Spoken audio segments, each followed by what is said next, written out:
Hey guys, tonight we're slipping quietly into the hazy, humming heat of ancient Babylon. No sandals required. Picture this: sun-baked mud brick towers glowing orange in the late afternoon, palm fronds rustling gently overhead, and clay streets winding between ziggurats and marketplaces. A goat munches on someone's scroll. Somewhere, a sleepy priest is squinting at the horizon, mumbling something about Venus. You've arrived in a world where time doesn't tick, it trickles, literally.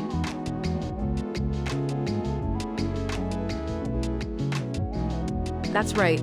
Tonight's journey is all about how the ancient Babylonians kept time not with watches or even sundials, but with water. Drip by drip, hour by hour, a small bowl of water slowly draining itself told farmers when to sow barley, priests when to chant, and you, if you were lucky, when your goat duty shift finally ended.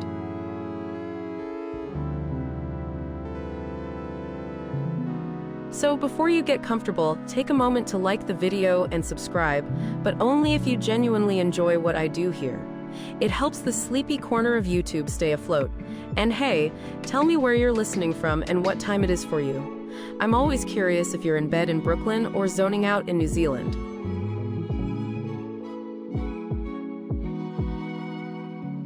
Now dim the lights, maybe turn on a fan for that soft background hum, and let's ease into tonight's journey together.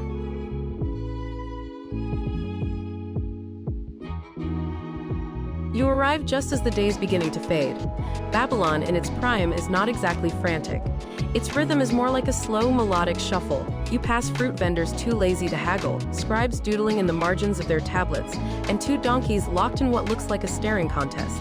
It's hot, but dry, and the shadows of the ziggurat, the grand, towering temple, stretch long and sleepy across the plaza.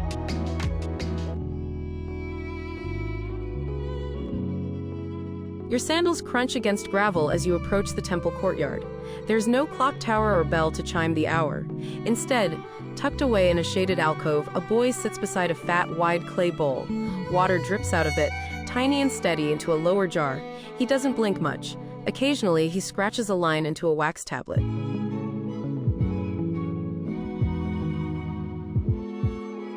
Timekeeping, someone mutters near you, is for the bored and the holy.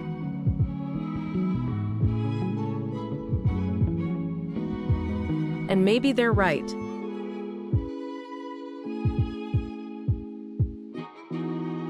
This place doesn't run on seconds or even minutes. It runs on rituals. Morning prayers, midday meals, evening offerings. To keep the rhythm, the priests need a way to mark hours even when the sun's hiding, like during cloudy days or moonless nights. That's where the clepsydra comes in, a name the Greeks would later give it, but here it's just a bowl with a hole and a lot of patience.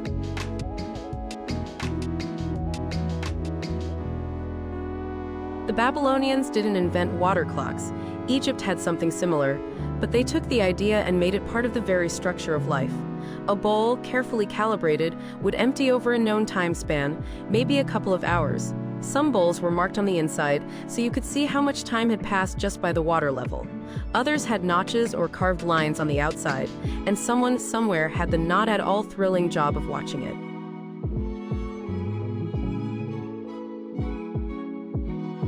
You peer over the boy's shoulder. The drip is hypnotic. Plink, plink, plink. He scratches another line into the wax.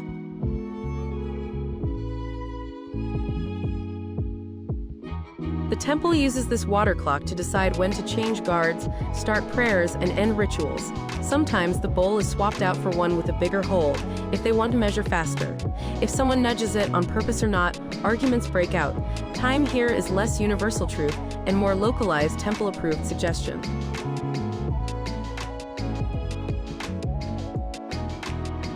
Historians still argue whether these early water clocks were really accurate or just close enough for daily life.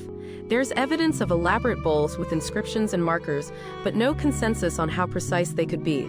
Some think there was a whole system of interchangeable bowls, each for different seasons or rituals.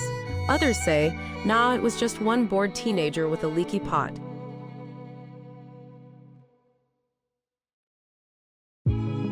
There's something oddly calming about it all. No alarms, no digital numbers screaming 4:42 a.m., just the sound of slow dripping, the heat of sun-baked stone, and the weight of a time that doesn't rush, because really, what's the hurry?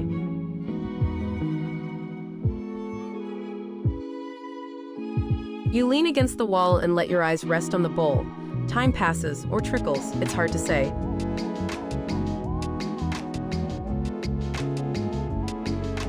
Maybe you won't survive this kind of boredom, but then again, maybe you will. After all, there's nothing dangerous here. Just a city that watches time dissolve one drop at a time.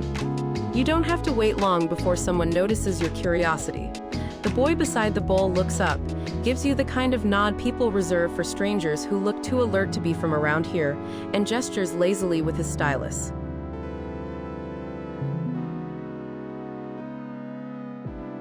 "You knew?" he mumbles.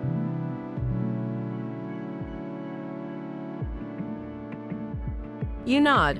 Apparently, that's enough of an introduction in Babylon. He scoots over, offering you a closer look at the water clock. The bowl you now see is handmade, of course, with smooth, rounded edges and a small hole at the bottom. The drips are mesmerizing, like tiny footsteps echoing in slow motion.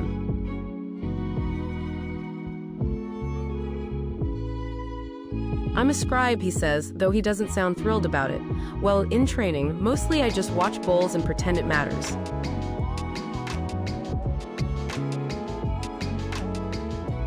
You sit down beside him. The stone beneath you is warm from the day's sun.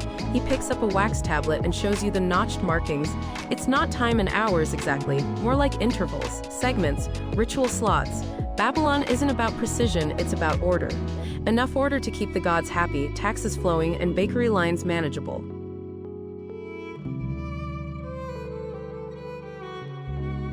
He explains that in the temple, they train scribes from a young age to not only write but to keep time. It's considered a sacred responsibility. Imagine, he says, being told your career depends on how well you can count drips.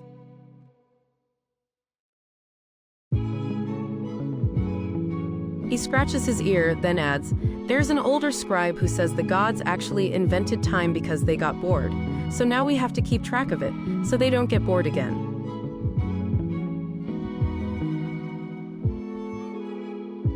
You laugh, but he's dead serious, or at least very committed to the bit.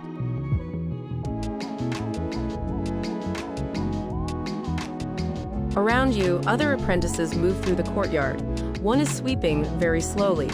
Another is organizing tablets, frowning as if alphabetizing clay is a life or death matter. Everything here is quiet, purposeful. Even the pigeons seem to coo on schedule.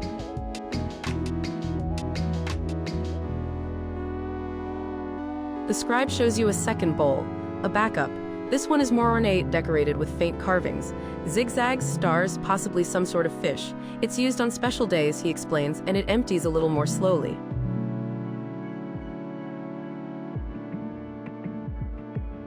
Different bowls for different ceremonies, he says. Some for quick rituals, some for slow prayers, some just to keep us from arguing.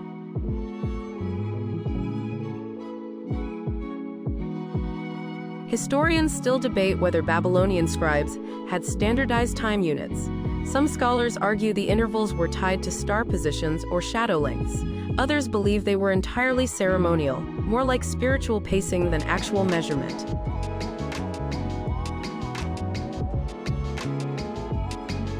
Either way, your new friend hands you the stylus. Want to mark the next drip?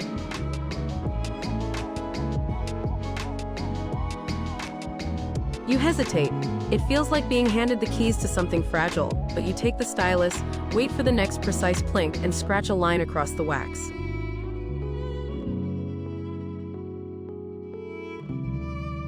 "Congratulations," he says, smiling faintly. "You've just participated in 2,000-year-old data entry."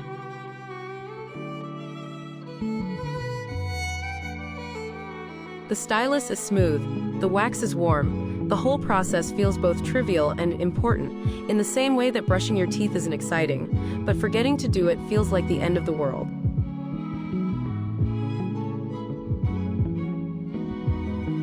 Time in Babylon isn't linear, it's circular. The same rituals happen every day, the same prayers, the same bowls dripping away their appointed minutes.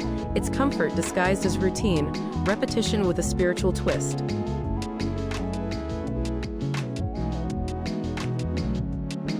The scribe gets up to stretch, then leans against a pillar. "Sometimes," he says, "I think if I just stopped watching the bowl, time would stop."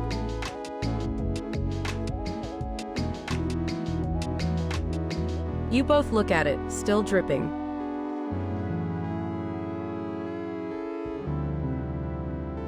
He shrugs, nope, still going.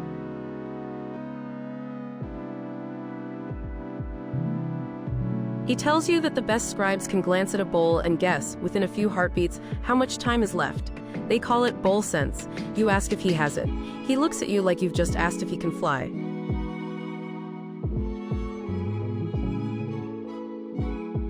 Of course not, he says. I sleep through half my shifts. I've marked phantom drips before.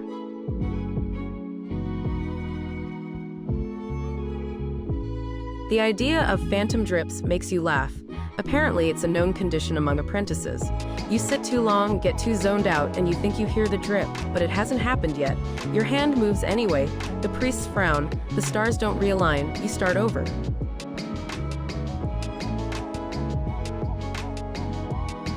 To pass time, the scribes sometimes carve stories into the side of broken bowls, myths, riddles, or jokes about time-traveling goats.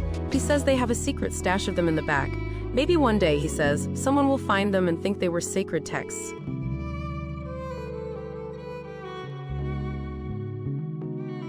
The more you talk, the more you realize. Babylonian timekeeping wasn't just a science, it was a lifestyle, a mindset, a commitment to letting things happen as they happen, slowly, repetitively, on divine drip feed.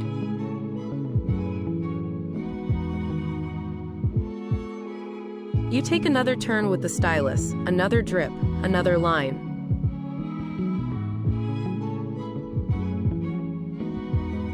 The wax tablet is getting full. The sun begins to dip below the edge of the ziggurat, casting long slanted shadows across the courtyard. The air cools just slightly, enough for the stone beneath you to go from hot rock to sleepy warm. The apprentice scribe excuses himself, his shift is up, and hands the bowl monitoring duties to an older man in a slightly crooked linen cap who walks like he's been doing this since time itself started dripping.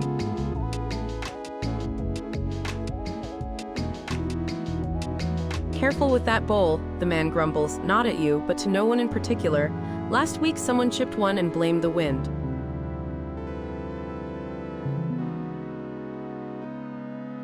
You're ushered inside the temple's inner corridor, where the walls are etched with cuneiform tablets, and it smells like incense and old papyrus. A priest is giving a low-toned lecture to a few wide-eyed novices. You catch phrases like sun shadow and water allowance, and then, the clepsydra must always obey.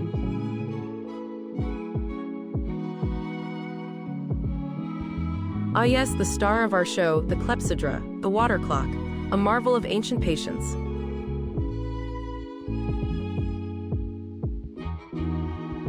The word clepsydra is Greek, meaning water thief, but the Babylonians likely just thought of it as their measurer of hours. It's not just a bowl. It's a system, a ritual, a statement. Some were simple hemispheres with a tiny hole. Others had narrow necks, decorative rims, even carved inscriptions marking seasonal hour lengths. Because, fun fact, Babylonian hours weren't always the same length.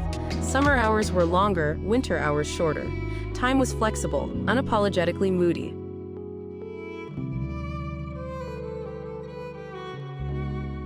Historians still argue whether Babylon's clepsydras were more for show than function. Some say the markings on the bowls suggest real calculations.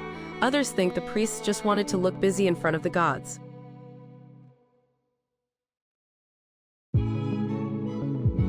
You run your fingers along the edge of one bowl. It's cool to the touch. This one is marked with small indentations along the inner curve, likely indicating how much water equaled how many time units, whatever that meant. It's difficult to say if they had a fixed concept of hours like we do. They likely used a BASE 60 system for measuring time, similar to their number system, which is why we have 60 seconds in a minute today. So yes, you can blame Babylon for that awkward math problem in 5th grade.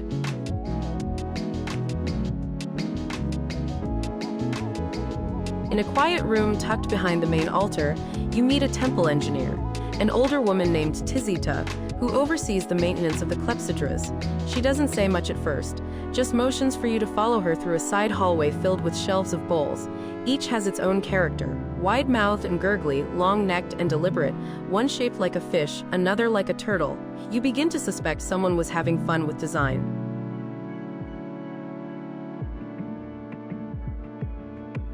These, she finally says, are our hours.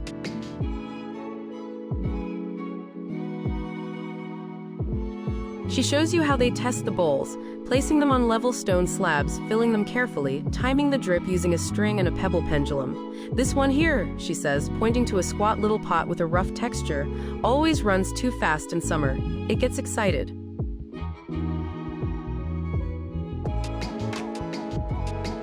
There's something gentle and reverent in her voice, like she's talking about family. Each bowl has a personality, she continues. We don't correct them, we learn them.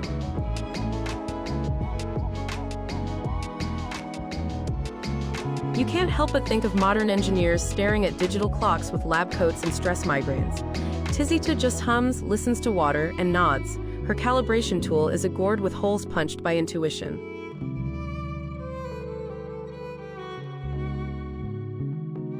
She hands you a cracked clepsydra. Retired, she says. We let them rest here.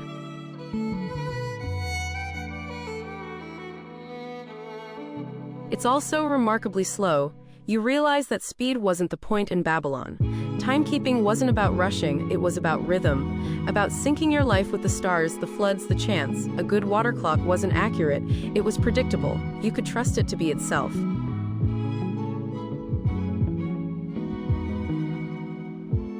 The most sacred clepsydras, she tells you, were used during astronomical events. When a particular star rose at midnight, the bowl would already be draining its third notch. That's how they knew it was the right moment to begin a festival or announce a new calendar cycle. Some bowls were aligned with moon phases, others with Venus, their star of love and war. One was shaped vaguely like a lion, and she swears it only worked properly during the dry season.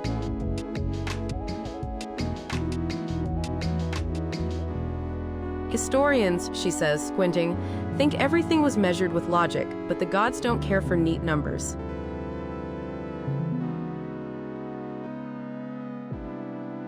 That bowl you held earlier, the one with fish motifs, might have been designed to reflect a connection between water and fertility.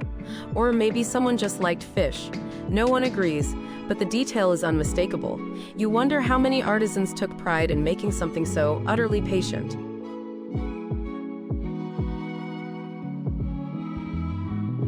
As you walk back out to the courtyard, the new scribe, another sleepy apprentice, is bent over the same bowl. He doesn't look up.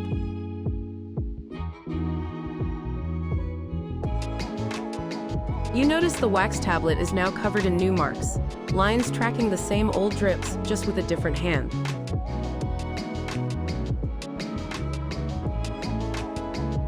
Nothing has changed, everything has changed. You step outside again, and the city has shifted. Not dramatically, this isn't some theatrical Babylonian time jump, but subtly. The air has cooled, the light is turning a dusky amber, and people move more slowly, if that's even possible. A woman sweeps dust off a step that is already mostly dust. Two goats have repositioned themselves for a nap closer to the shadow of a fig tree. Even the pigeons seem half committed to their flapping.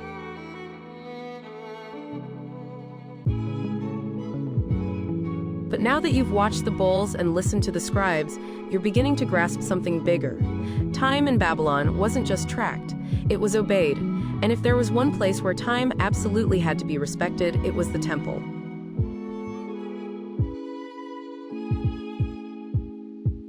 You're invited to stay and observe the evening rites.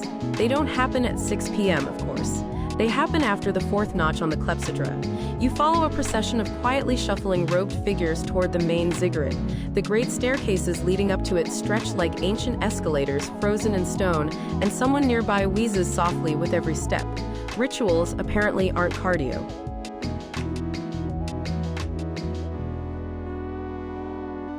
Once inside, the air is cooler, still thick with that fragrant resin-sweet smell. Lamps are being lit, little clay ones with pinched spouts and wobbling flames. And beside the altar, a fresh clepsydra has been set up. This one is different, taller, narrower, and carved with symbols you don't recognize.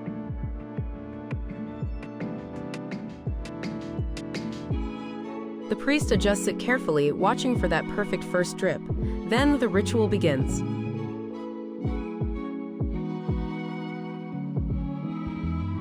Soft chanting starts up. It's low, rhythmical, repetitive, Honestly, not that different from a meditation playlist you once used to pretend you were trying to sleep. The water clock ticks along, not with a tick really, but with a quiet gloop. It's oddly soothing. You're not sure what's being said in the chant, but the words rise and fall in a pattern that feels almost mathematical.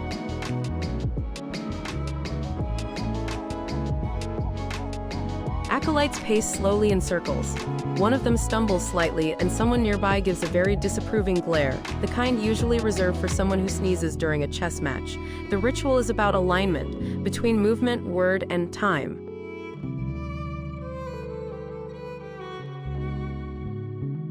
That's the secret. The clepsydra isn't just measuring hours, it's guiding pace. Rituals are choreographed to the tempo of water dripping into clay. The chanting follows the flow. The steps are counted not in beats but in drops.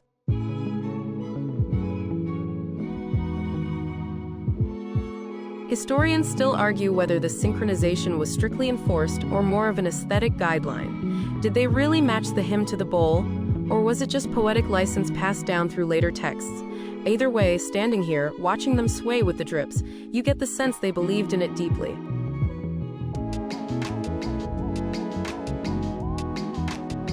And they had to.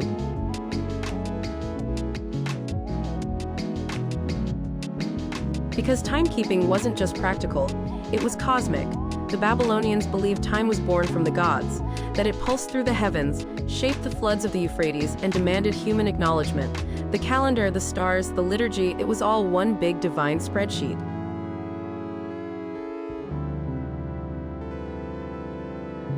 Of course, not everything worked perfectly. Sometimes a bowl cracked or someone filled it too fast. One time, a goat drank from a ritual vessel. That rite had to be postponed, obviously.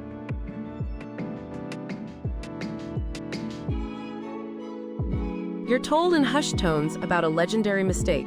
Some centuries ago, a scribe misread a clepsydra during a lunar alignment. The result, a festival started 2 days early. No one noticed.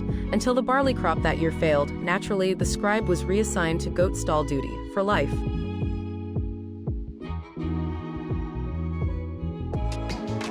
Back in the temple, the ritual draws to a close. The bowl is nearly empty now, maybe a few drops left.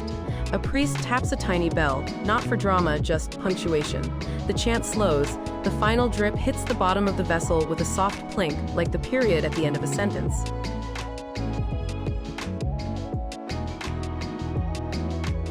No one claps. This wasn't entertainment, it was synchronization with the divine.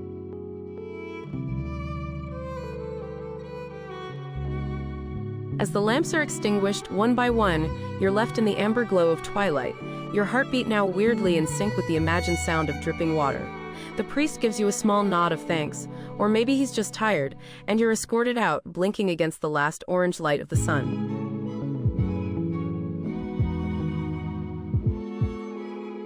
Outside, the same goats are still lounging. Time, after all, is dripping, but never rushing. You walk along the outer walls of the ziggurat, your steps falling into an unintentional rhythm with your breathing, and with the memory of the water bowl's slow, even drips. Babylon doesn't hum like modern cities. It purrs, low and constant, and as evening deepens into night, the air becomes cool enough that you no longer feel like a slightly toasted flatbread.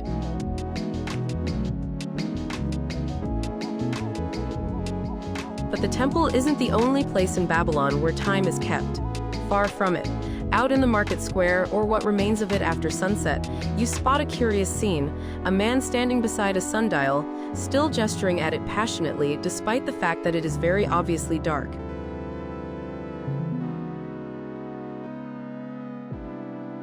You edge closer, intrigued. He's ranting, half to himself, half to an unimpressed chicken nearby. No respect for solar logic, he says, hands flailing. Water drips lie, the sun tells the truth.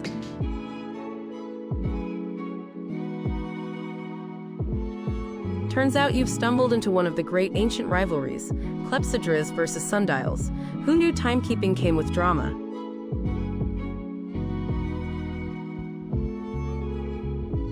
This man is what the locals politely call a shadow philosopher. He believes that tracking time through shadow length, via sundials, is the purest, most natural method. And to be fair, he has a point. When the sun is shining, a properly calibrated sundial can give a reasonably accurate indication of the hour. But when it's cloudy or dark, or heaven forbid, you're indoors, useless.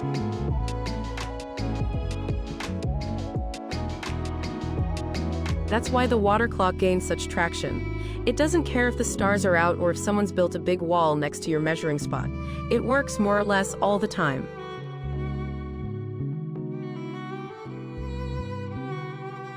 You ask the shadow philosopher about this. He snorts and waves a finger.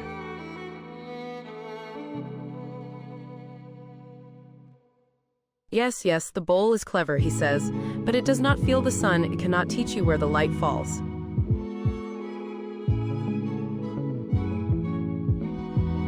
Poetic, sure, practical, less so.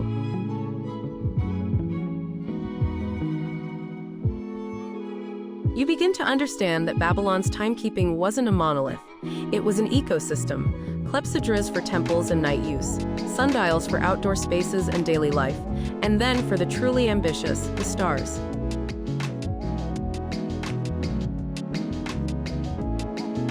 You're led next to a high balcony near the library, where a cluster of astronomer priests, men and women hunched over wax tablets and staring skyward, track the positions of heavenly bodies to mark time. The Babylonians were expert sky watchers.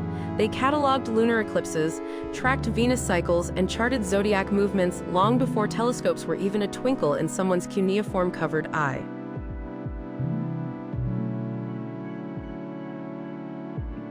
See that star? One of them asks, pointing. When it touches that corner of the temple, the third drip should fall from the bowl.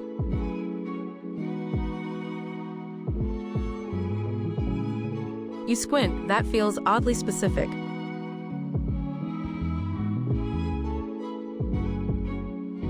Historians still argue whether these alignments were genuinely precise or mostly symbolic. Were the Babylonians working with astronomical brilliance or educated guesswork dressed in ceremony? The answer, as with most things here, is probably both.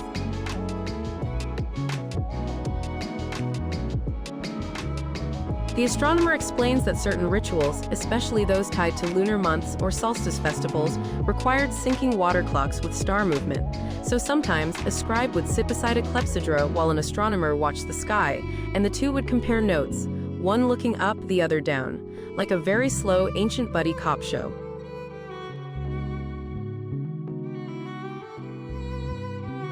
You can't help but be impressed, not by the technology alone, but by the trust they placed in it. Trust that the bowl wouldn't tip, that the stars wouldn't lie, that the chant would begin just as the third notch emptied.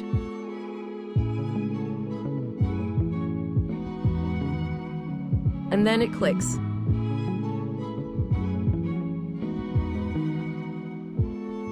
This wasn't about measuring time, it was about joining it, embedding human rhythm inside a cosmic one. Whether by water, shadow, or starlight, the Babylonians weren't tracking time, they were participating in it.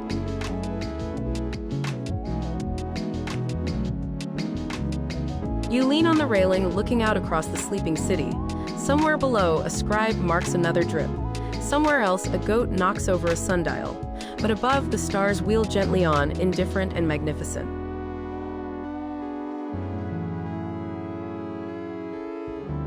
And below, the bowls just keep dripping. The sky above Babylon has gone full velvet now, deep inky indigo with little flecks of stars poking through like pinholes in the curtain of night. A faint breeze moves through the city, bringing with it the scent of warm clay, roasted dates, and just a hint of goat.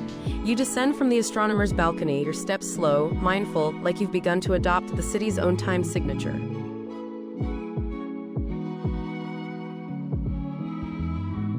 Your feet take you back toward the ziggurat, but this time not to the courtyard. Instead, you're led through a narrow passage lit by oil lamps and into a small chamber where the nighttime temple team works, quietly, deliberately, and mostly unseen.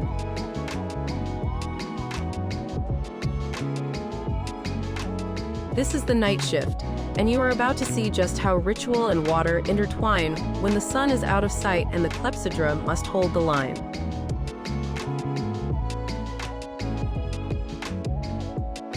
Inside the chamber, a heavy stillness hangs. There are no public ceremonies here, no grand chants, just murmurs, measured steps, and of course, the rhythmic drip of water into a collecting bowl. It's oddly louder at night, perhaps because there's nothing else to compete with it, or perhaps, as one priestess mutters, the bowl is louder when the gods are listening.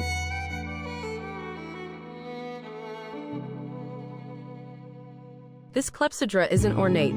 It's utilitarian, wider, shallower, easy to refill and observe even in dim light. Next to it, a small bronze oil lamp flickers, its light just enough to show the level of the water and the scratch marks on a nearby wax tablet.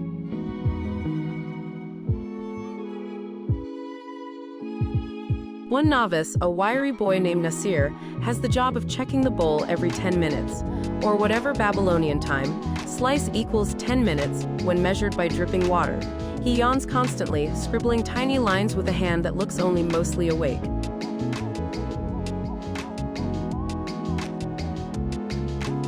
"I miss the sun," he says to no one in particular.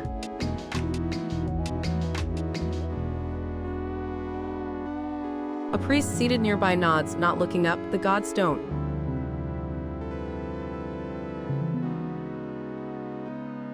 You sit beside Nasir for a while, watching as the water clock does its thing. No magic, no gears, no fireworks, just water, drip, scratch, water, drip, scratch. It's not hard to imagine someone falling asleep here. You're surprised Nasir hasn't.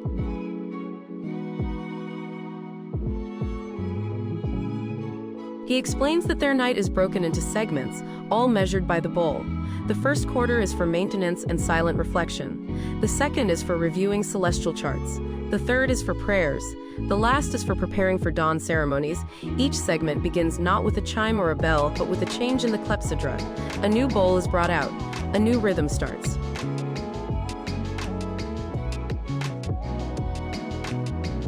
Historians still argue whether these nighttime practices were universally followed or just observed in elite temples. Some believe smaller communities used more approximate methods, like roosters or sleep cycles. Others point to records showing even humble villages owning basic clepsydras, indicating timekeeping was more democratized than we assume.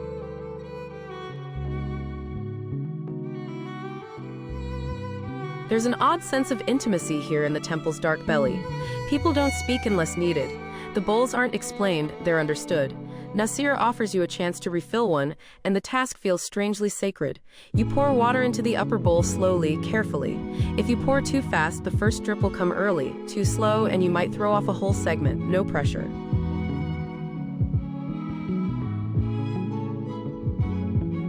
The drip begins, the temple breathes with it.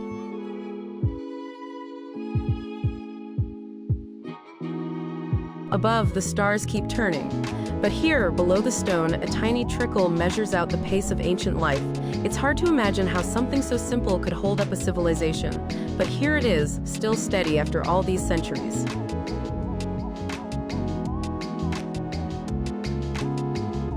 "Sometimes I think the bowl is watching us," Nasir says, eyes drooping, like it knows if you're rushing.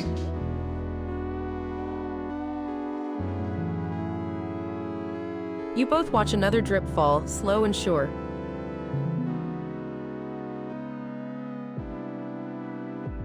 The priest beside you clears his throat gently. "You're lucky," he murmurs. "This is the quietest time of the night." The bowl barely argues.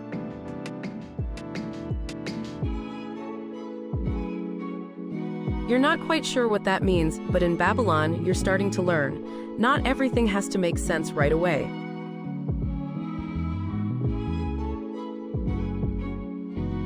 Another drip, another scratch.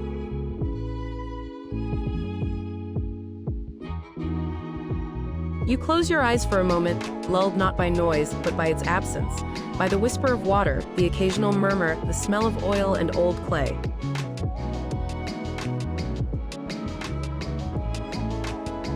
The world shrinks down to a bowl, a hole, and a rhythm older than most of recorded history.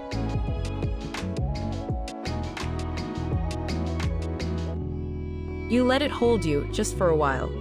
Eventually, the slow, sacred quiet of the temple night begins to give way, not to dawn, not yet, but to something even more ancient, calendar math. You follow a robed figure through another arched hallway, this one lined with dusty scrolls and chipped tablets, until you enter a long chamber that smells deeply of old air, ink, and brain fatigue.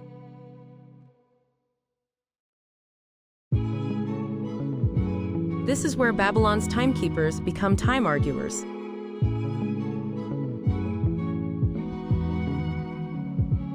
The room buzzes with low debate.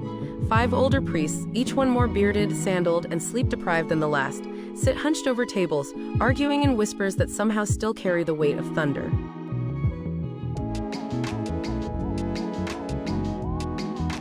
"6 days too early."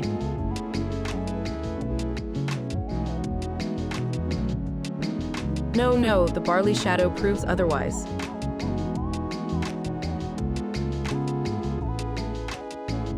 You trust the barley shadow over the moon's second crossing?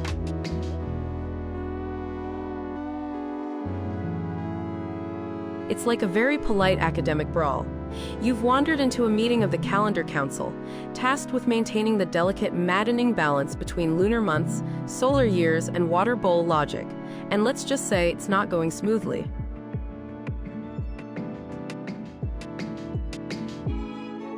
See, the Babylonian calendar isn't as simple as 12 months, done. Their months are lunar, meaning each one starts with a new moon. But the moon cycles don't divide evenly into a solar year. So every so often, they have to add a whole bonus month to keep the festivals aligned with the seasons. Kind of like daylight savings, except instead of changing your clock by an hour, you insert an entire extra month and hope the gods approve.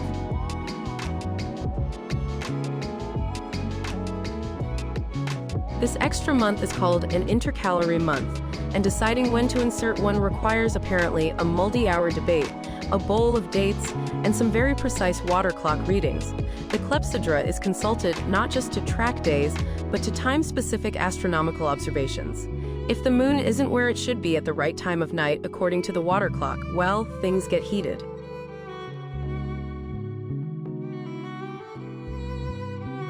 One of the priests notices your presence and beckons you forward.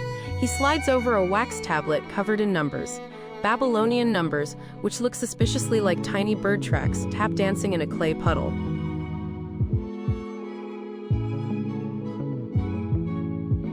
"Tell me," he says, "how do you reconcile the moon's delay on the 9th night if the water bowl emptied too quickly?"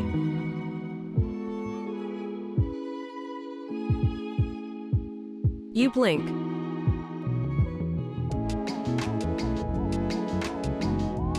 He waves it away. "No matter, it's not the answer that counts, it's that you tried."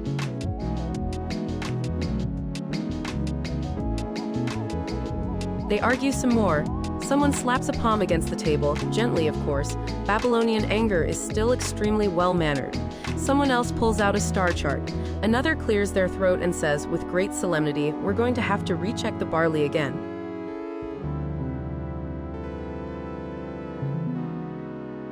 Historians still debate how formalized this process was. Some think the priesthood followed strict astronomical rules for intercalation. Others suggest it was more flexible. Based on temple politics, harvest omens, or even regional rivalries, the truth is probably somewhere in between. Part science, part ceremony, part tradition, and part whatever the guy with the nicest beard says.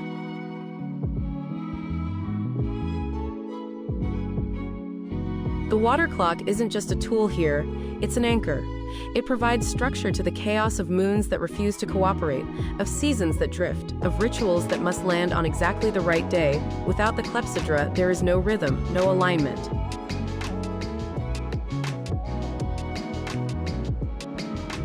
You're handed a chipped bowl with faint glyphs on the inside. It was once used during an early intercalation debate. The priest who shows it to you says it's retired now, too slow, a little warped, and possibly cursed, depending on who you ask.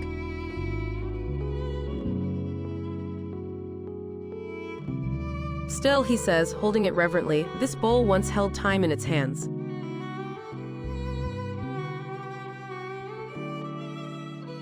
You run your finger along the inside and feel where the water once kissed the clay, again and again. It's not just a measuring device, it's a memory keeper.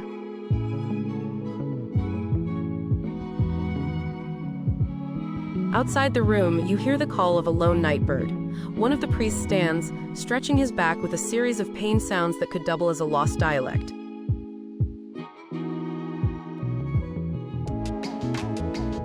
Meeting adjourned, he mutters. We'll argue again tomorrow.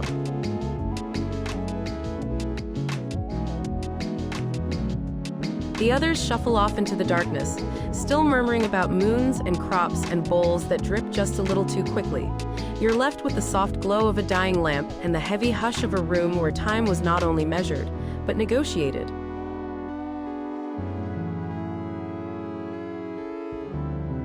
The clepsydra in the corner gives a last, tired plink.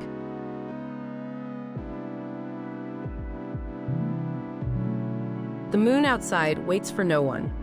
You wake, or maybe you never fully slept. It's hard to tell anymore.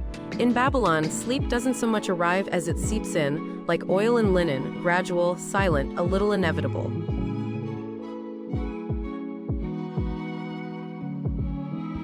You're walking again, though you don't remember standing up. Someone is guiding you down a dusty path outside the temple district, toward the fields. You're in luck, they say. The goat festival is almost here.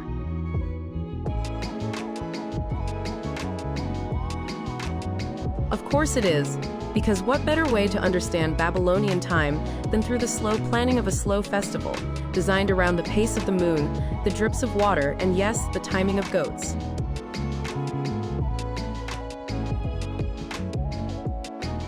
You arrive at a village square, really more of a flattened dirt space with a few lanterns and a handful of snoring animals.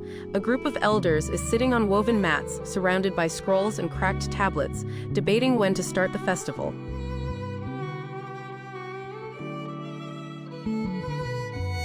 One elder insists the water clock said today. Another insists the moon's shadow was off by a finger length.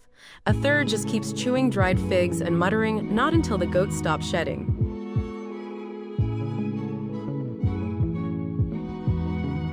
You are now officially attending the Babylonian version of a planning committee.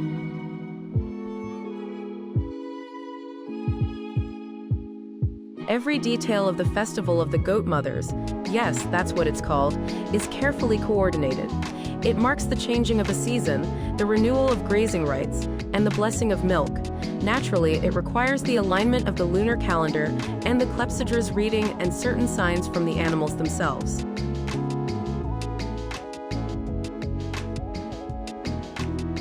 Today, the clock is being used to time the ritual baking. A large pot of goat milk bread dough is being left to rise beside a clepsydra, and the head baker explains, 1 bowl, 3 drips per rise, 5 rises.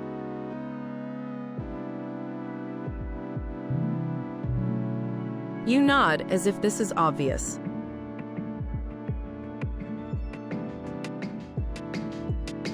The bakers work quietly, letting the water clock call the shots.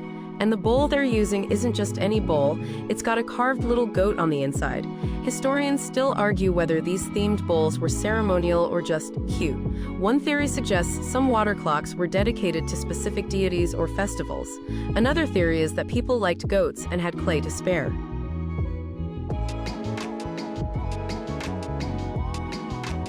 Nearby, children are being taught to recite the goat blessing in time with the water drips. Every 3 drops, they clap softly, then whisper a line. Drip, drip, clap. May the goats be fed. It's like an ancient nursery rhyme, performed in complete sincerity.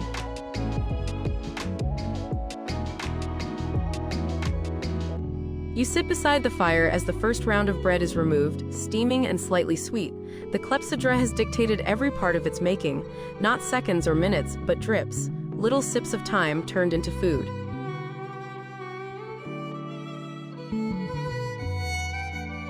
A woman beside you, older, wearing a headscarf patterned with suns, tells you this isn't just tradition.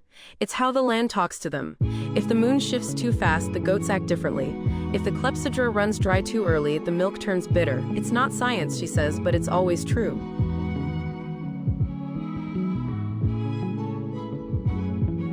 You ask her if they've ever started the festival late.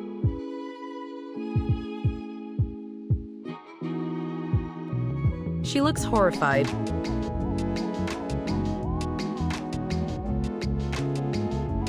The last time that happened, she says, a goat walked into the bakery and fell asleep in the flour. We took it as a sign.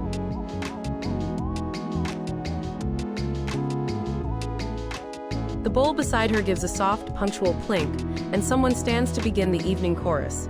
The village rises slowly, each person in sync with the rhythm they've lived their whole lives.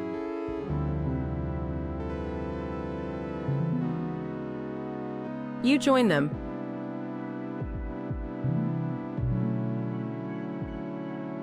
You don't know the words, but it doesn't matter. The clepsydra counts the verses, the moon watches silently above, and somewhere a goat sneezes on beat.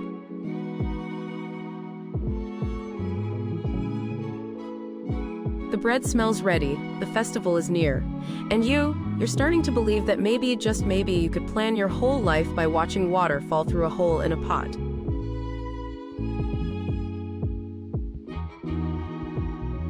Or at least a really good nap. Dawn creeps into the Babylonian sky with that dusty golden glow that looks less like sunrise and more like someone gently smudged saffron across the horizon. The goats, naturally, are the first to notice. Their bleats echo down the narrow alleys before the humans even stir. You're roused by a rooster, who seems convinced that shouting directly at your head is the most efficient alarm system.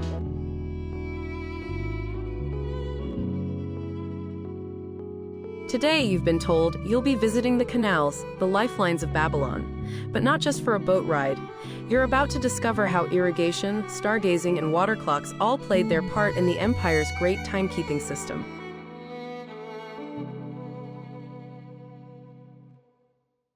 You follow a dirt path east, out past the ziggurats and shrines, where the buildings thin out into palm groves and sleepy fields.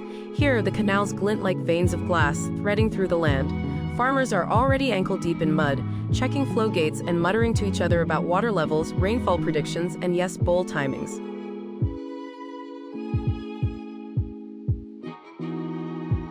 A man in a blue sash waves you over.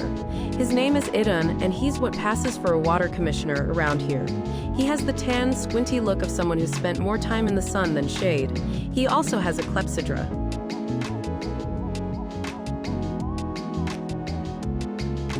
Yes, right there on the canal bank, a squat carved bowl on a flat stone, dripping methodically into the sand.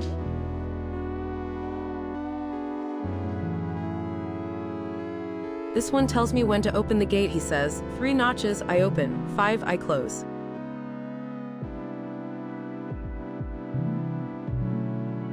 You raise an eyebrow.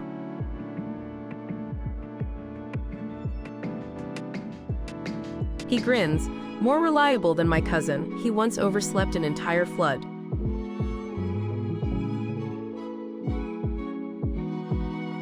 The Babylonians didn't just use water clocks to measure prayer time or court proceedings, they used them to regulate agriculture.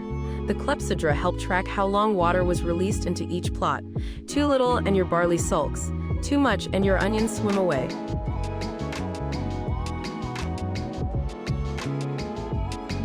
Historians still argue whether canal-side clepsydras were officially mandated or just locally improvised.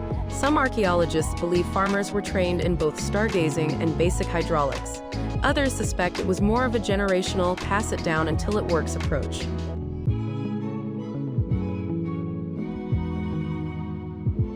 Idun shows you a wax tablet with a series of wavy marks and crescent-shaped symbols. This one, he explains, shows the moon cycle next to the water release schedule.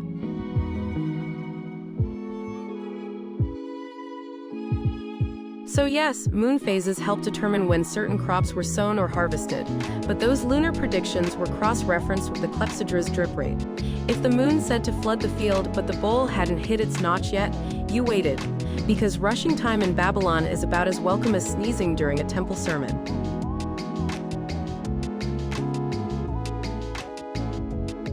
A flock of birds flies overhead, their shadows darting like ink blots across the water's surface. Idun squints up at them.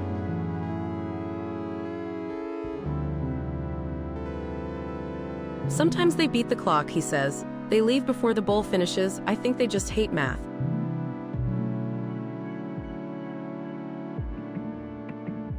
You spend the morning walking the banks, observing how each farmer uses some form of timekeeping. Some rely on the bowl. Others have makeshift sundials, just carved sticks and sun angles. A few use both, timing sunlight against the bowl to double-check their flow windows.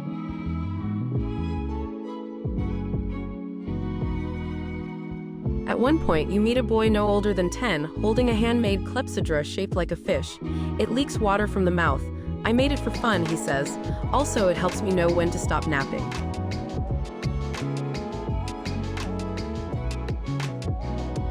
Smart kid.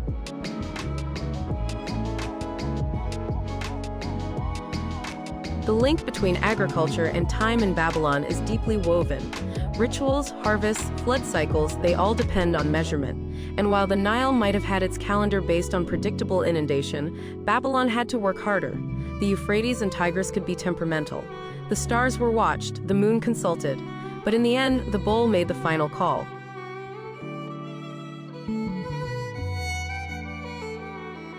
You help Idun lift a canal gate as the clepsydra reaches its final notch. Water flows gently and patiently, like it's been waiting all morning for permission.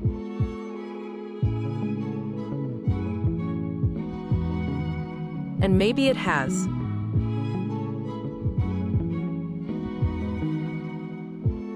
Back under a palm tree, someone naps with a water bowl beside them, half full, perfectly still.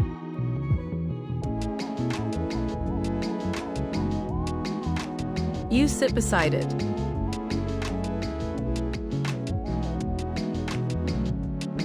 It doesn't drip yet.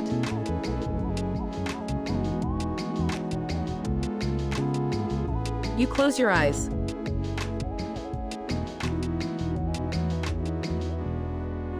Maybe, just maybe, you'll know when it does. The gate creaks shut behind you as you leave the irrigation fields, and Babylon stretches once again before you. A city not built in haste, but assembled in layers of slow intention. As the sun climbs higher, you're guided toward the Scribal district, where clay dust lingers in the air, and everyone seems just a bit allergic to urgency.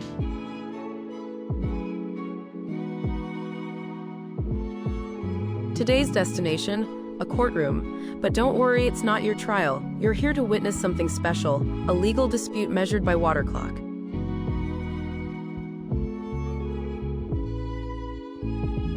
You arrive at a modest open-air hall, shaded by fabric awnings and surrounded by low benches.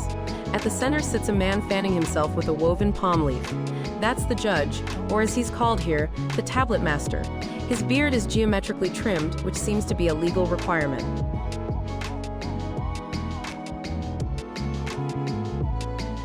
Two parties stand before him, locked in a fierce, drawn-out, and very polite disagreement about a barley loan. The issue: one farmer claims the other failed to return borrowed grain within the agreed hour.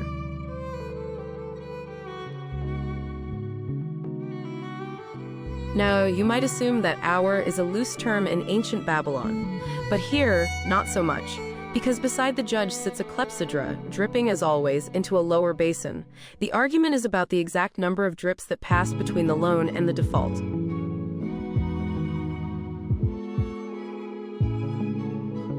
It's surreal.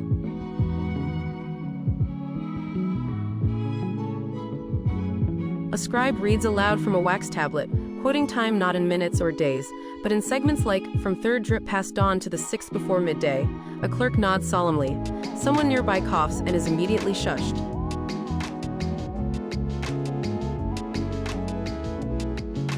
This isn't just theatrical. The clepsydra is a witness. Time is measurable, recordable, and, most importantly, blamable. If the water clock was used to set terms, it must also settle disputes.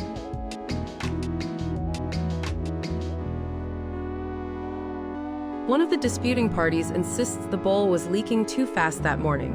The other insists that's nonsense and produces a witness who claims the bowl was dripping as usual. You glance at the bowl currently being used, half expecting it to testify.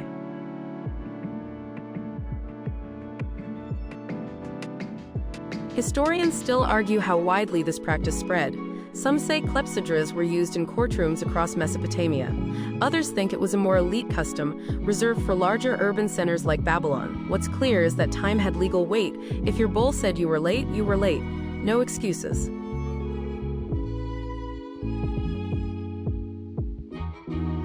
Of course, this opens the door to all kinds of schemes.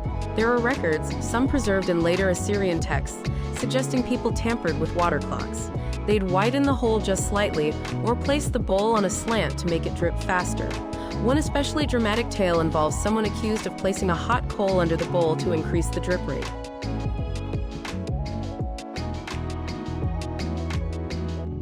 Suffice it to say, water clock fraud was a real thing.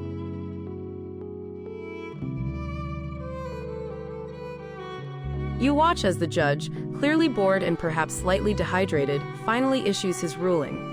He sides with the borrower, but with a twist. The borrower is required to repay the barley plus 1 clepsydra's worth of oil in compensation for the argument.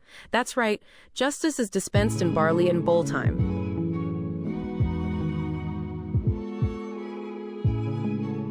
Afterward, a clerk begins logging the decision into a clay tablet. You peer over his shoulder as he carefully inscribes cuneiform symbols, each one shaped like a little wedge, each one patient and deliberate. It's mesmerizing, really. You wonder how many of these tablets are just records of who was late and how badly.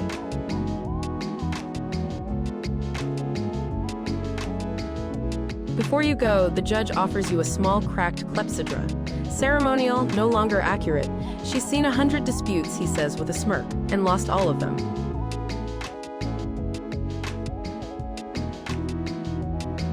You nod solemnly. The bowl gurgles faintly as if in protest.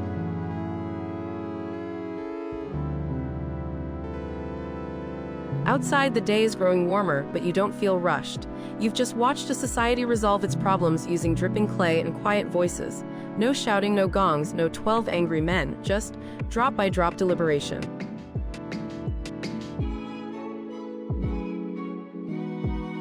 You pass a wall where former courtroom bowls hang like old trophies, each one slightly different, none perfect.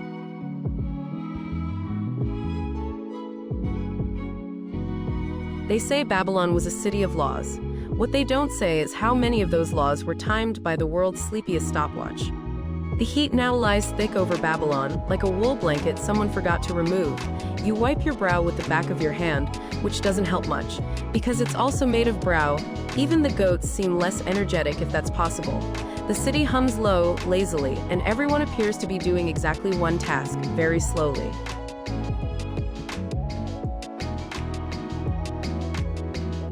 You're heading toward a less glamorous part of town today. Not a temple, not a court, not a starry observatory.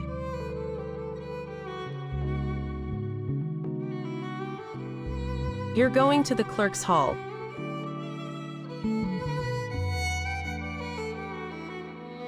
It's not on the tourist map, assuming Babylon had one. It's tucked between a date merchant stall and what might be a very suspicious onion shop. A reed sign hangs out front with a simple mark, 2 water drips over a wax tablet. Apparently, this is where the most boring job in ancient Mesopotamia happens.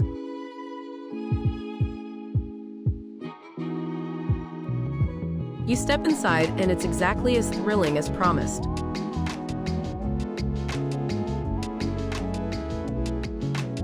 Rows of scribes sit on stools hunched over clay tablets. Each one has a clepsydra by their side. Not for ritual, not for law, not even for astronomy. No, these bowls are here for one purpose, to track working hours.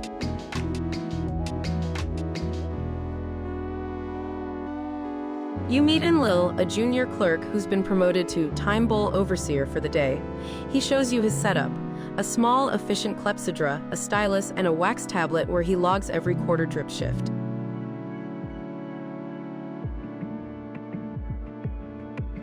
My job, he says proudly, is to make sure no one leaves early, or starts late, or hides in the tablet closet.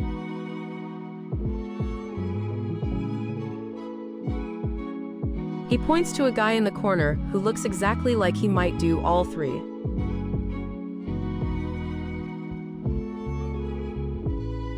It turns out that Babylonian bureaucracy was highly time-regulated. Scribes were expected to copy a certain number of tablets per bowl cycle. If you finished your work too fast and tried to leave early, that wasn't ambition, it was suspicion.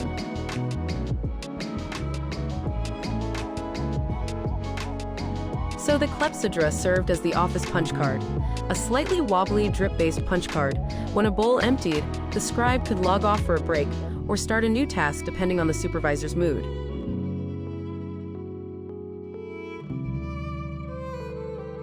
Historians still argue how formal this was.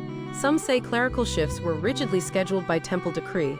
Others suggest these bowls were suggestive tools, meaning follow them if you want, but don't tell your supervisor if you don't.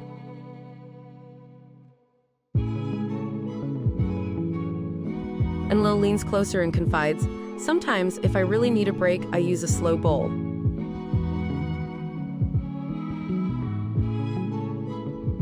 You blink. A slow bowl?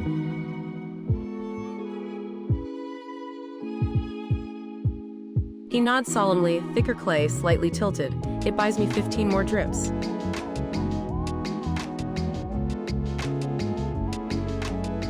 You realize you're witnessing the ancient Babylonian equivalent of quiet quitting.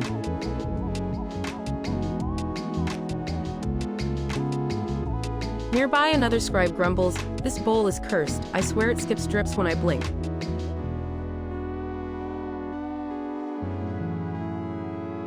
There's an entire culture here: bowl gossip, drip denial. One clerk claims his clepsydra is haunted, another insists that's just because he uses it near the goat pen.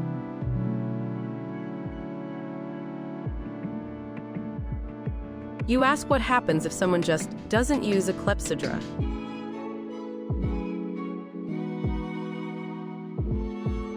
And Lil shrugs. You get spoken to by the overseer of time integrity.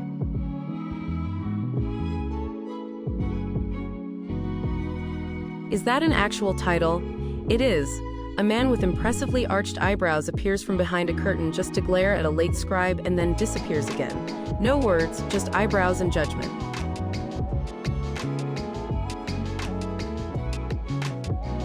You sit beside Lull and help him track a few cycles. It's not complicated. The bowl drips, you scratch a mark, occasionally someone trips and spills ink. And all of it is watched, not harshly, but consistently, by the soft, slow drip of clay bowls doing their job.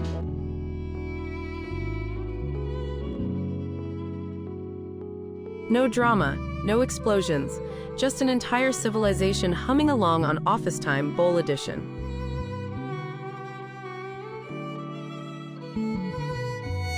One scribe leans over to you and whispers, "The real trick is pretending to concentrate during the slow part of the bowl."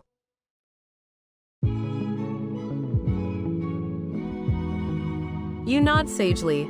You've done this before, maybe not with clay and water, but every sleepy spreadsheet you've ever filled in during modern office hours suddenly feels like a continuation of this legacy.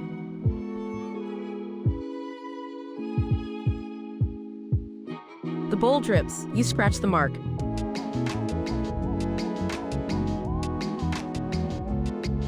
Someone sneezes, a goat bleats.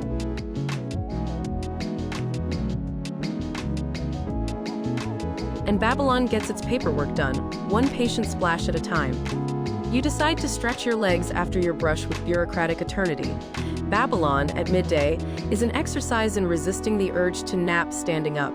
The sun casts buttery light across the rooftops, and even the pigeons look like they've clocked out for a break.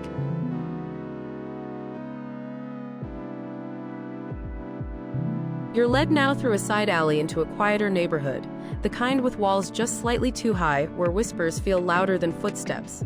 Someone tugs you gently by the sleeve. A merchant, a priest, no. Today you're meeting a time auditor.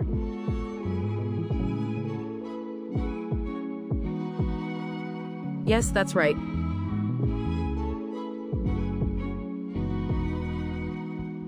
Today's adventure involves one of the least explored and strangely spicy topics in Babylonian water clock culture: cheating the clepsydra.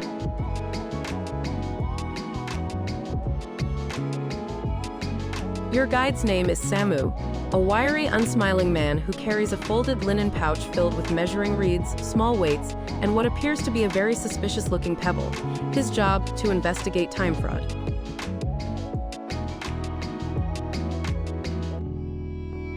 "I inspect drip integrity," he says flatly, like a man who once took a bribe and immediately regretted it.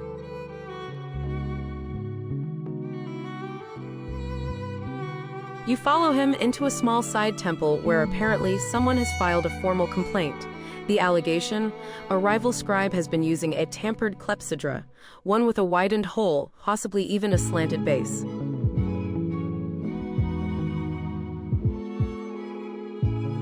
The scandal is real.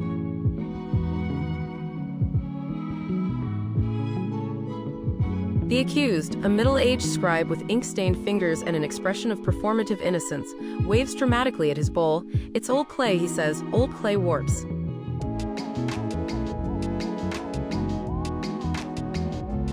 Samu says nothing.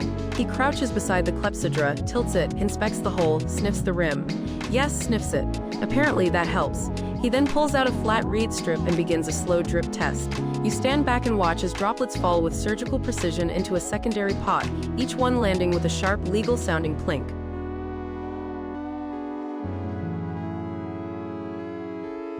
When the water begins dripping just a little too fast, Samu makes a small, disappointed noise. The room stiffens.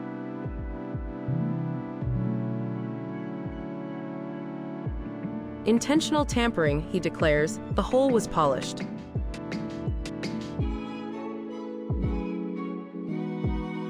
You could swear the bowl looks embarrassed.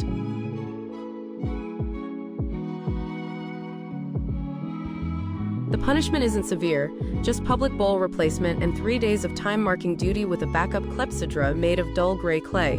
It's known informally as the shame bowl. Apparently, its drip is just a bit uneven, enough to drive a scribe slowly mad.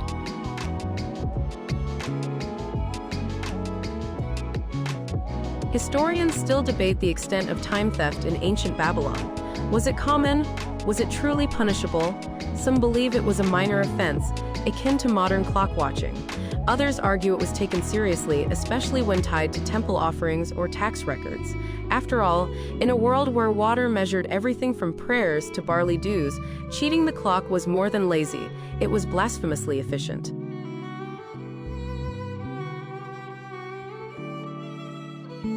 Samu leads you to another location, this one on the edge of a training courtyard. He points out a clepsydra left unattended, still dripping. That's another way they cheat, he mutters. They start it early, let it drip while they're on break.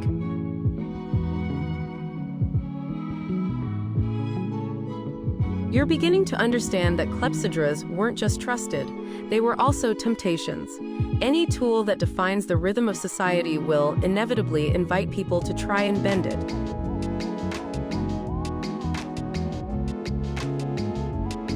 You meet a former apprentice who admits to trying to slow his bowl down by stuffing a tiny reed into the hole. It worked until the reed fell out, he says. Then I lost 4 segments and got reassigned to sweep goat pens.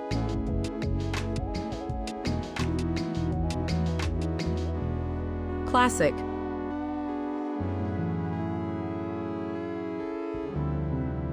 The idea of a dripping pot holding this much power, enough to provoke schemes and counter-schemes, feels both absurd and poetic. In Babylon, time wasn't just passed. It was watched, measured, and occasionally massaged.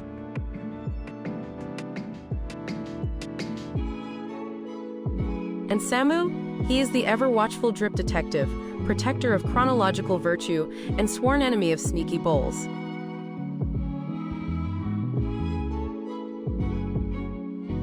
Before you part ways, he places a very ordinary clepsydra in your hands.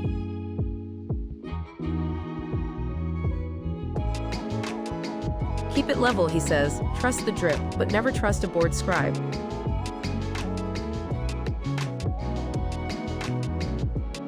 You nod.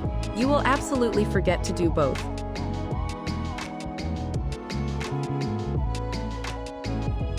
Back in the street, life moves as usual. A merchant sells dates by the handful. A child drags a bowl down the road like it's a toy. Somewhere behind a wall, a scribe is probably plotting a perfectly reasonable modification to his next clepsydra.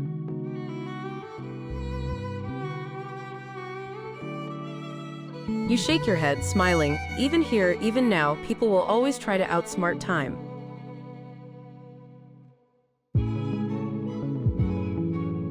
But time, in its drippy, sleepy way, always catches up. You spend the next part of your day in what might be the quietest corner of Babylon yet. There's no chanting here, no goat bleats, no arguments over barley time. Just soft hammer taps, the rasp of polishing stones, and the hushed, focused hum of people doing precise work.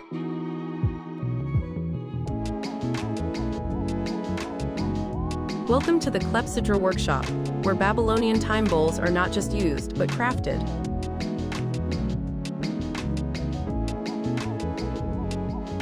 You duck beneath a low archway into a long, sun-dappled courtyard. Rows of drying clay bowls sit on reed mats, their surfaces speckled with faint moisture. Their shapes all slightly different, some wide and shallow, others tall and tapering like beehives. It smells of dust, river silt, and wet hands.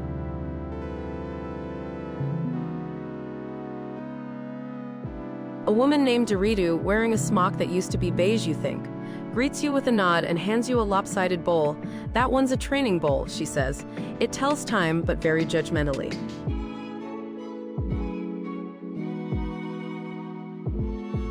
You run your fingers over the surface. It's rough in places, smooth in others. There's a tiny goat doodle near the rim, which feels about right by now.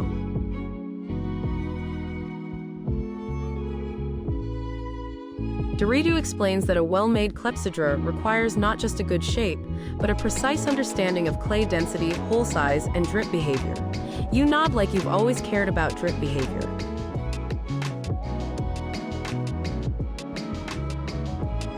See this, she says, pointing to a finished bowl.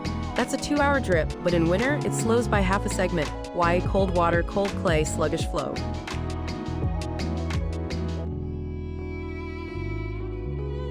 She winks. Time gets sleepy too.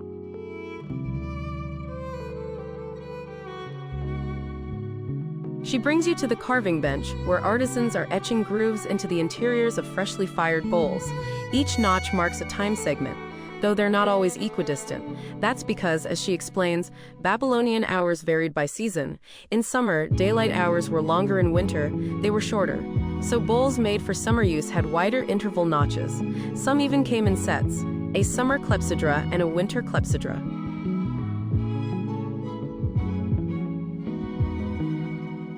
Historians still debate whether these were common or elite tools. Some believe only temples had access to seasonal sets. Others argue traveling merchants or canal officials used them too. Anyone who needed precision when the sun or moon wasn't cooperating.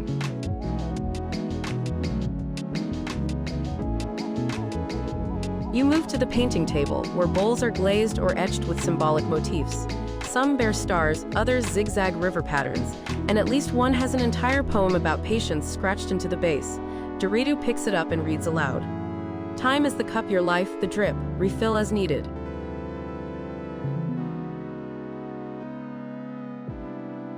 That's strangely motivating.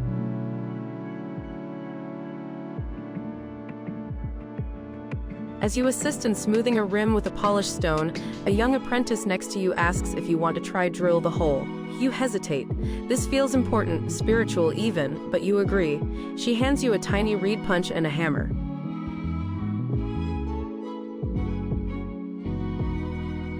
You hold your breath.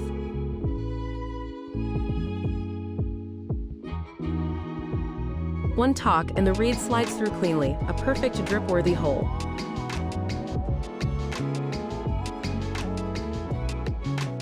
Not bad, she says. That'll give you a good solid pace, might even tell the truth.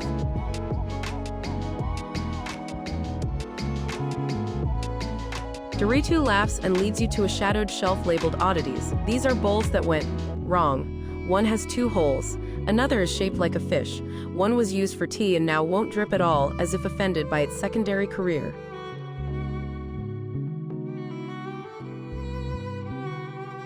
They keep them around, she says, because every clepsydra tells a story, even the weird ones. Some are passed down through families. Others are buried with scribes.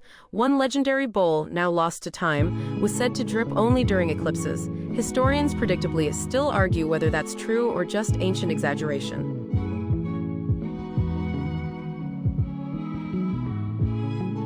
Before you leave, Doridu hands you a perfectly circular bowl, plain but balanced. The hole has been drilled with care, the walls smooth to the touch.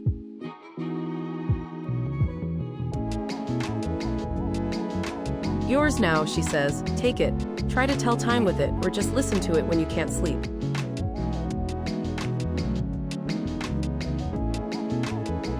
You thank her and cradle the bowl like it's a small, sleepy bird.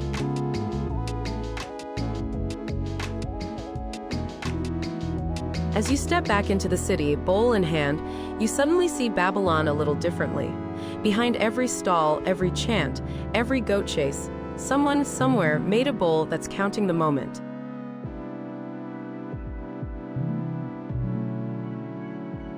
And for just a second, you swear you hear a faint, echoing drip in the breeze. The sky softens into amber again as evening returns, the same way it always does. Unhurried, unbothered, and right on time, Babylon eases into its twilight routine like someone slipping into familiar sandals. You've walked the temples, watched the scribes, met the farmers, and now it's time to meet the outsiders.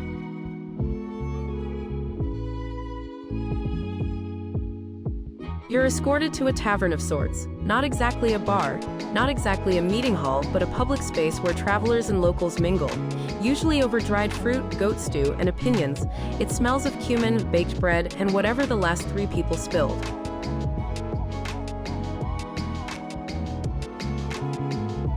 Tonight, a group of visiting Greek scholars are deep in conversation, and you immediately catch the tone, bemused fascination.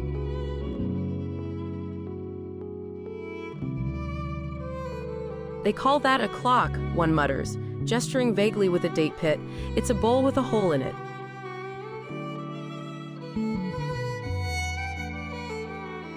A Babylonian scribe across the table rolls his eyes. It's not the bowl, it's how you use it.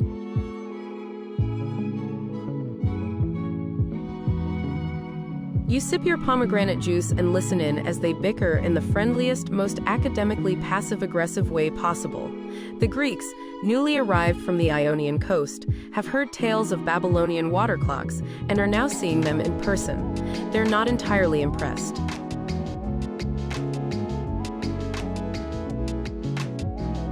They've got no dials, no hands, no moving parts, one scholar says. How do you even know when it's noon?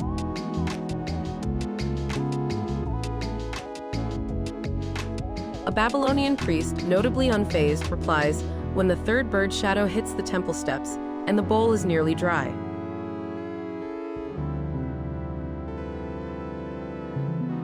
The Greeks blink. That's not measuring time, that's interpreting it.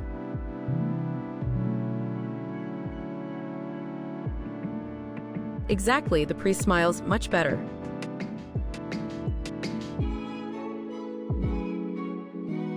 The debate is light, but it reflects a real historical moment. The cultural exchange between Babylon and the Hellenic world, where Greek philosophers like Pythagoras and later Plato began to explore and borrow Mesopotamian astronomy, mathematics, and yes, timekeeping.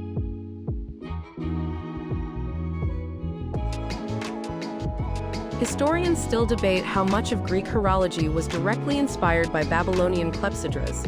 Some scholars point to clay fragments and early Greek texts that reference water clocks similar in function. Others argue that while the Greeks refined the mechanics, Babylon taught them the concept of rhythm-based time. That time could be counted not by mechanical force, but by cosmic flow.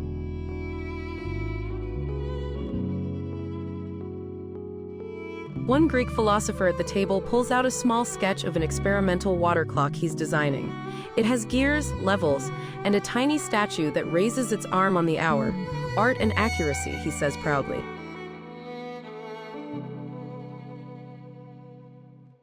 The Babylonian next to him chuckles. Ours don't move, but they don't lie.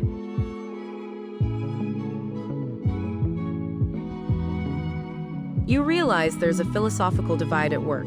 The Babylonians saw time as a natural river, to be watched and understood. The Greeks, they wanted to trap it in a jar, to label and display.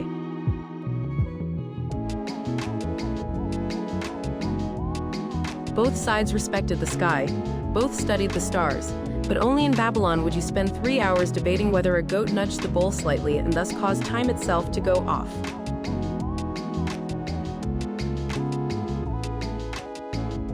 One traveler from Susa, a city far to the east, leans into the conversation.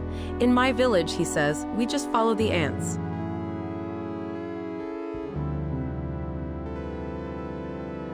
Everyone turns.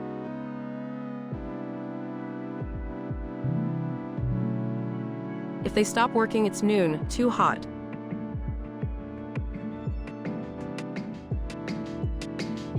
He gets nods of approval, practical if imprecise.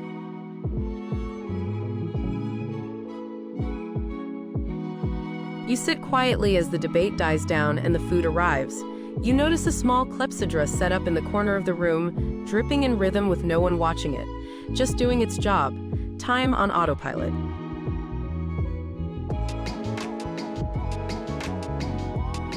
The Greek scholars eventually rise, stretching, and one mutters, "Still, the idea is clever, quiet, predictable."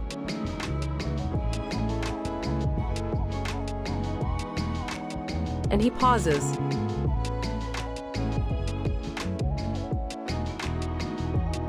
Maybe we'll try it, with a few improvements.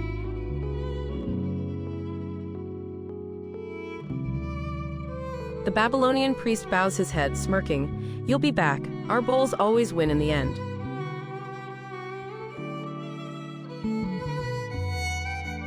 As you leave, the two men, priest and scholar, continue talking, not as rivals, but as two people equally fascinated by the art of watching time fall drop by drop into history.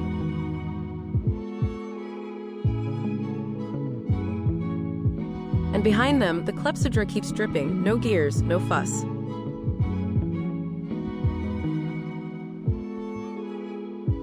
Just water and gravity and patience. And so you find yourself walking slowly, very slowly, back through the heart of Babylon. The crowds have thinned, the air has cooled. Somewhere behind you, a ziggurat casts a long, sleepy shadow across the cracked stone street.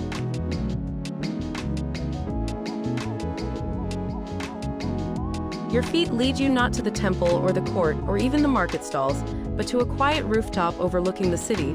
From here, the buildings appear like clay toys gently placed across a sandbox. There's no wind, just the soft buzz of insects and the distant clink of someone dropping a jar followed by a quiet curse.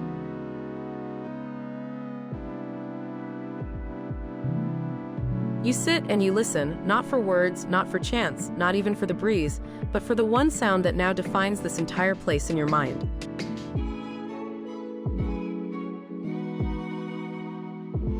Drip.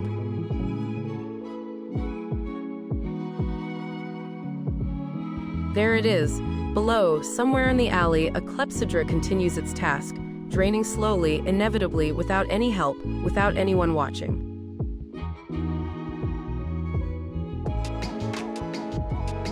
It's nearly empty.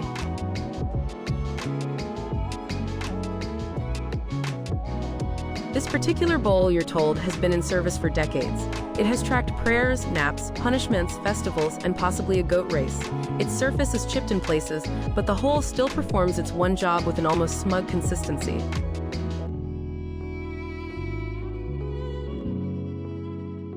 You reflect on everything this humble bowl has outlasted.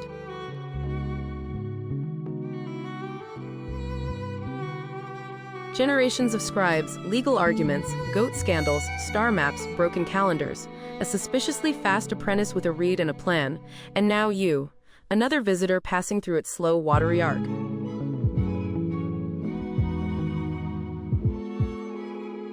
A scribe approaches quietly and kneels beside the bowl. He holds a wax tablet and waits, stylus in hand. The bowl gives one final plink, soft and unimpressed.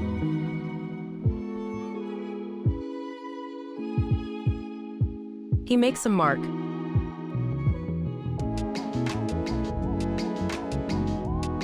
He stands.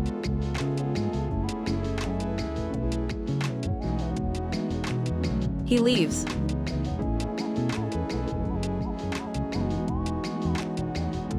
That's it.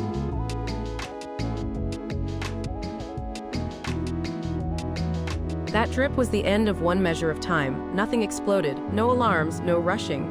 Just a moment quietly kept, then let go.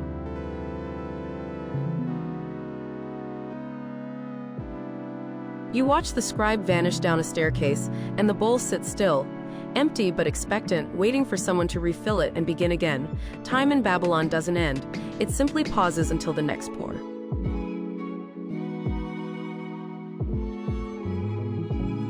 Historians still debate what happened to the clepsydra as Babylon declined. Some believe they were stored away in libraries. Others think they continued on, quietly marking time as the empire crumbled around them. A few wild theories suggest the technology drifted east, inspiring Chinese water clocks, or west, where Greeks added gears and statues. But maybe, just maybe, some bowls were never moved. Maybe they stayed on rooftops, waiting for a priest or a sleepy apprentice to refill them, even as silence grew louder than ceremony.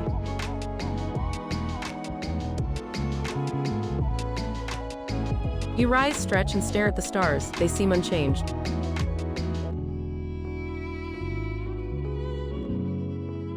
You think back to the goat festival, the slow drip arguments, the temple rituals, the scribe with the haunted bowl, the inspector with his pouch of pebbles, the bread, the barley, the bowl-shaped shame.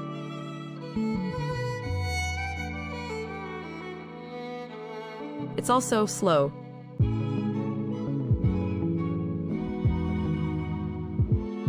And that's the point, isn't it?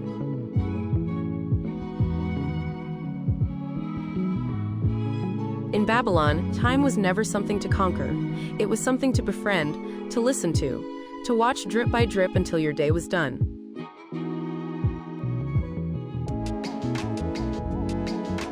So tonight, you've lived by the bowl.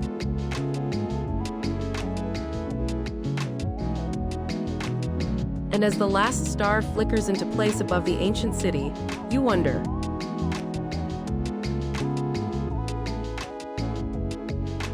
was that a drip?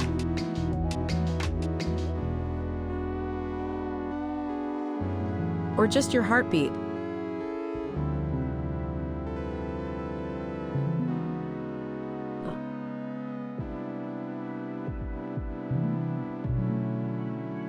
Wind down 300 words.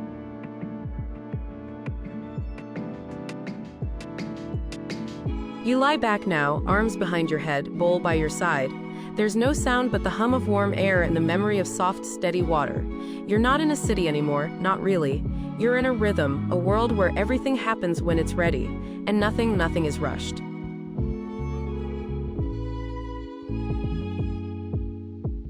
Let the night fall fully now. Let the stars lean in a little closer. Let the gentle weight of time settle like dust across your thoughts.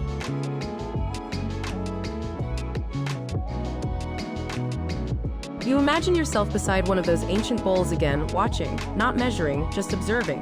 The soft plink that says, yes, something just passed, something small, something worth noting maybe, or maybe not.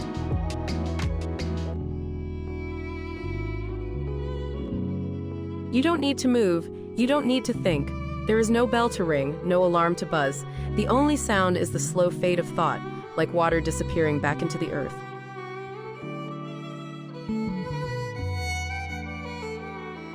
Your breath becomes the bowl, in, out, a rhythm older than clocks, softer than calendars, more patient than stars.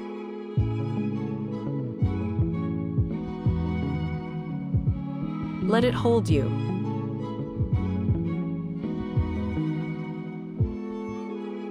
You are the watcher now.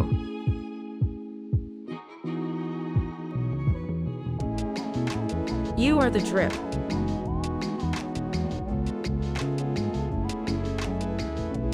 You are the silence after the mark is scratched.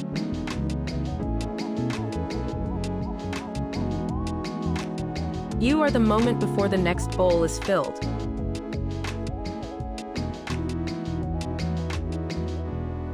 And somewhere, in some long quiet chamber beneath the stars, a forgotten vessel waits, for water, for weight, for time to begin again.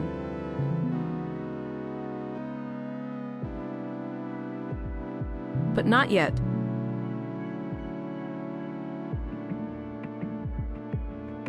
For now, you rest.